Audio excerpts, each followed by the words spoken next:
नमस्कार, मीनाक्षी के रिव्यूज़ में आज हम बात करेंगे पिछले दिनों सोनी लिव पर रिलीज़ हुई murder mystery series Charlie Chopra and the mystery of Solang valley की। विशाल भारद्वाज की यह सीरीज़ 1931 में लिखी अगाथा क्रिस्टी के नॉवल द सिटाफोर्ड मिस्ट्री पर आधारित है। 1965 में आई अभिनेता मनोज कुमार की लोकप्रिय फिल्म गुमनाम भी अगाथा क्रिस्टी के नॉवल पर ही आधारित थी। विशाल भारद्वाज ने इससे पहले विलियम शेक्सपियर के उपन्यासों पर कई फिल्में बनाई हैं। आइए सबसे पहले जानते हैं क्या है इस सीरीज़ की कहानी। पहाड़ी इलाके सोलांग में एक बर्फीली रात में ब्रिगेडियर मेहरबान रावत यानी गुलशन ग्रोवर का कत्ल हो जाता है। मौकाए वारदात पर होटल की चाबी मिलने की वजह से कत्ल का इल्ज़ाम ब्रिगेडियर के भांजे जिम्मी नौटियाल यानी विवान शाह पर लगता है। पुलिस उसे गिरफ्तार कर लेती है। जिम्मी के गर्लफ्रेंड चार्ली चोपड़ा यानी वामिका गब्बी असली कातिल को पकड़ाकर जिम्मी को छुड़ाना चाहती है। इस केस को स्थानीय चैनल का एक टीवी रिपोर्टर सीताराम बिष्ट यानी प्रियांशु पेनियोली भी फॉलो कर रहा है। इस वजह से कई बार चार्ली की मुश्किलें बढ़ती हैं और कई बार उसकी मदद भी हो जाती है।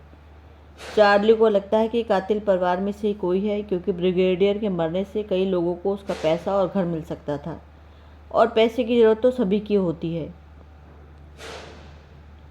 एक एक करके वो सभी की जांच पड़ताल करती है और इस क्रम में कुछ चौंकाने वाले रहस्य भी सामने आते हैं। अब किसने ब्रिगेडियर मेहरबान रावत की हत्या की है जानने के लिए तो आपको 6 एपिसोड वाली यह सीरीज़ देखनी पड़ेगी। अब बात करते हैं अभिनय की, तो पूरी सीरीज़ में वामिका गब्बी ही छाई हुई हैं। उन्होंने अभिनय भी अच्छा किया है। उनके अलावा सनसनी मचाने वाले मोबाइल रिपोर्टर बने प्रियांशु पेनियोली का काम भी अच्छा है। बाकी तो बहुत सारे कलाकार हैं सीरीज़ में जिनके इससे एक आध संवाद ही आया है। नसीरुद्दीन शाह का तो पूरा परिवार ही है सीरीज़ में। नसीरुद्दीन शाह, रत्ना पाठक शाह, इमाद शाह, विवान शाह और उनकी बेटी हिबा भी इसमें है। इन सभी को देखकर ऐसा लगता है विशाल भारद्वाज ने कुछ कर्जा उतारा है शाह परिवार का।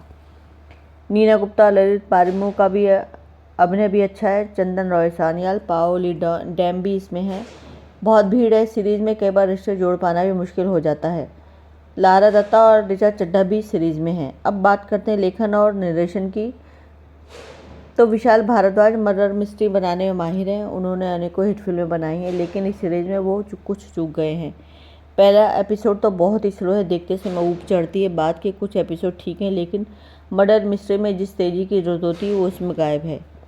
विशाल के नाम पर ही मेरे सहित बाकी दर्शकों ने भी इस सीरीज़ को देखा होगा। विशाल भारद्वाज, अंजुम राजावली और ज्योत्सना हरिहरन तीनों ही लेखकों ने लिखा, तो अच्छा है इस सीरीज़ को। विशाल की सीरीज़ हो और उसमें अच्छा संगीत ना हो ऐसा हो ही नहीं सकता, तो सुनने लायक गीत और गज़लें भी हैं इसमें। इस सीरीज़ में नायिका चार्ली चोपड़ा यानी वामिका गब्बी बीच बीच में दर्शकों से बातें भी करती हैं। देखने में ये नई बात हो सकती है, लेकिन वो पंजाबी में बात करती हैं तो कई बार बातें सिर के ऊपर से निकल जाती हैं। इस सीरीज़ की सबसे अच्छी बात है कि इस सीरीज़ के करीब करीब 40 मिनट के 6 ही एपिसोड हैं। अब प्रश्न उठता है कि आप इस सीरीज़ को क्यों देखें, तो अगर आप विशाल भारद्वाज की फिल्मों के प्रशंसक हैं तभी आप इसे देखें। अगर आपको मीनाक्षी के रिव्यूज़ पसंद आते हैं तो प्लीज़ लाइक, शेयर और सब्सक्राइब कीजिए।